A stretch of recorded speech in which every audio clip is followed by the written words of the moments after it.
Viewers আসসালামু আলাইকুম। তো আজকে আবার চলে আসলাম আরো একটা ব্লগ নিয়ে।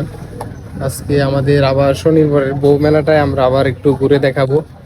যদিও এখন সময় প্রায় শেষ, সন্ধ্যা হয়ে গেছে প্রায়। এরপরও যা দেখি কি অবস্থা। কই বেটা তাড়াতাড়ি এত লেট করে লিবো সময় লাগিয়া আজ তাড়াতাড়ি যেতে পারছি না। সন্ধ্যা তো হয়ে গেছে গা, ফায়াম নাকি মেলা। দেখি যাই যাই দেখি কি আছে। আচ্ছা যাই দেখি কি অবস্থা, যতটুকু পারি আপনাদেরকে দেখাই। যেহেতু প্রায় সন্ধ্যা হয়ে গেছে তাই আর কথা কইয়া দেরি করে লাভ নাই, যাই দেখি মেলার কি অবস্থা।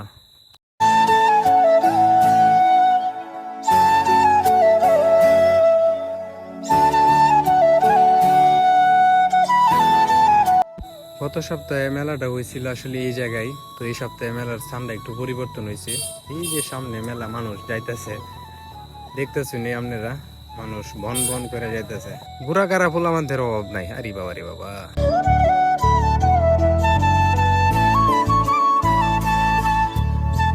আচ্ছা যাই হোক, সবশেষে আমরা আইলাম মেলার এই জায়গায়। সন্ধ্যা অনুযায়ী কিন্তু মেলা এখন অনেক আছে, ভরপুর।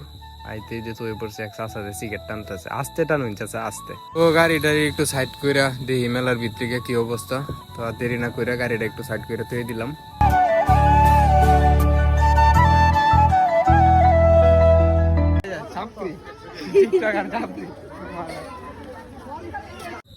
তো মেলা যাইতে দেখলাম বাতিজা আমার দোষে যাতায়াত ধরে কইতেছে চাচা আমার এটা কিনে দেও নি লাগবো। পরে আরে লাখ কানে টিয়ার শপিং করে দিলাম। কিন না দে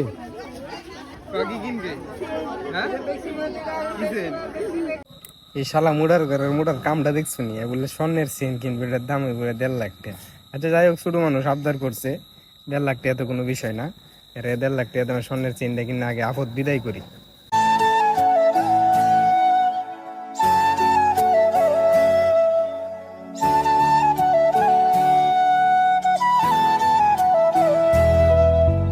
অনেক তো মেলায় ঘোরাঘুরি করলাম। তো যাই হোক, আজকের মতো বিদায় নেই। আজকে এই পর্যন্তই। সবাই ভালো থাকবেন, সুস্থ থাকবেন। আল্লাহ হাফেজ।